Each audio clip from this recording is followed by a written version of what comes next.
Hello friends, my name is Nitish and in this video we are going to discuss some of the control statements in Python. We'll be discussing it through some of the sample programs.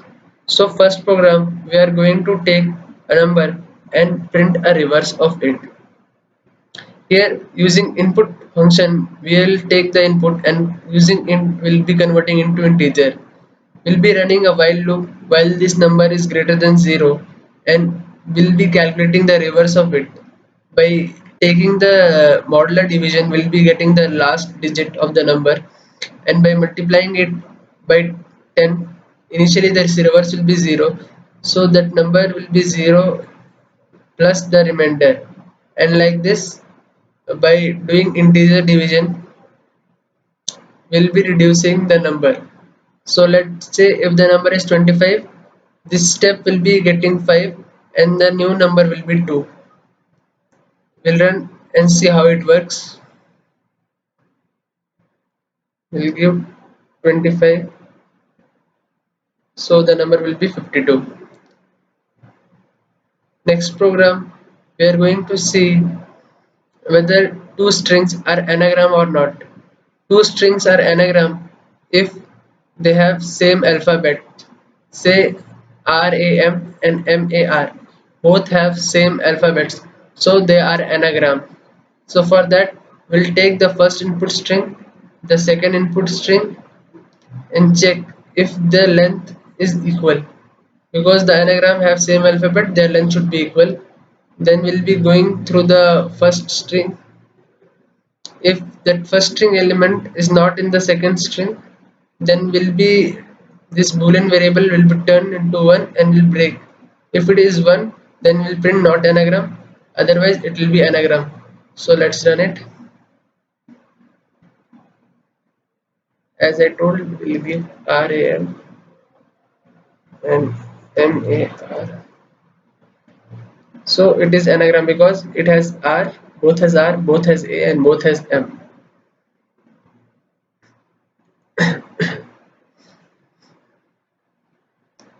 In this program, we'll be generating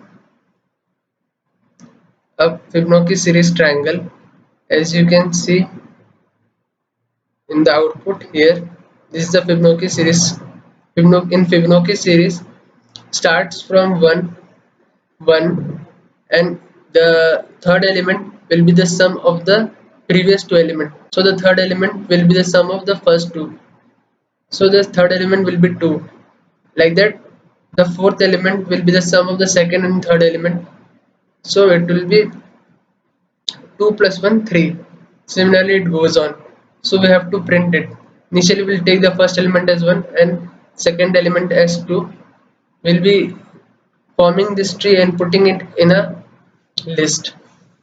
So first we'll append the first two elements, then we'll be going from the second element to the sixth element and forming the triangle.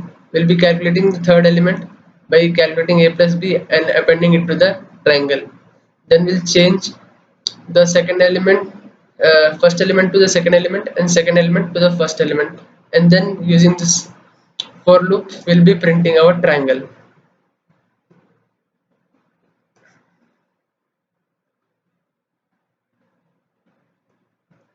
In this program we'll be trying to find the minimum and maximum number.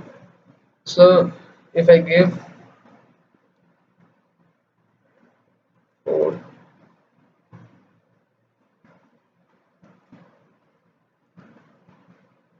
so it will show the minimum number and maximum number. So the logic is first we'll take the number of numbers we want to enter, we'll create an array, we'll take the input number and add it to a list. Then we'll be assuming that the first element is the minimum and the first element is the maximum of this list. Then we'll be going through each element in the list, and we'll be going through each element in the list, and if that element is greater than the max, then the max will be equal to that element. Otherwise, if that element is smaller than the minimum will be that element, and then we'll be printing both. Our last program is to calculate grades by taking the average of the student mark. First, we'll be creating one list. We'll be taking average marks as 0. We'll be taking 5 marks for the input, append it to a list, find the average by adding all the number and dividing it by 5. If the number, if the average is greater than 90, we'll be giving the grade as O. If it is greater than 80, it will be A, otherwise it will be B.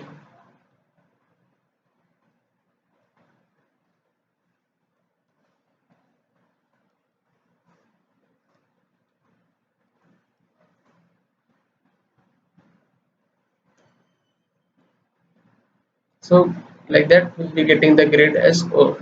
That's all for this video. Thanks for watching.